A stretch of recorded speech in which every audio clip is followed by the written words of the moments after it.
জাতীয় প্রেসক্লাবের জিয়া পরিষদ আয়োজিত মরহুমা বেগম খালেদা জিয়ার স্মরণে শোক সভায় বক্তব্য রাখছেন বিএনপি স্থায়ী কমিটির সদস্য আমির খসরু মাহমুদ চৌধুরী। আমরা সরাসরি চলে যাচ্ছি সেখানে।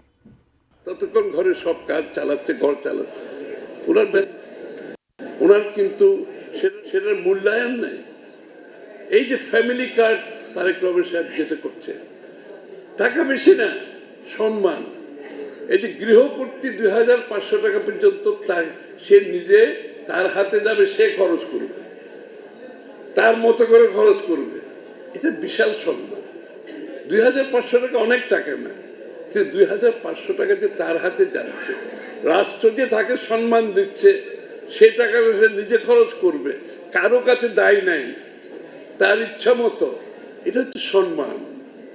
বাংলাদেশের প্রত্যেকটি গৃহকর্তিকাতে এই টাকা যাবে ক্রমান্বয়ে। 50 লাখ দিয়ে শুরু হবে, হত দরিদ্র দিয়ে ক্রমান্বয়ে সবার কাছে যাবে।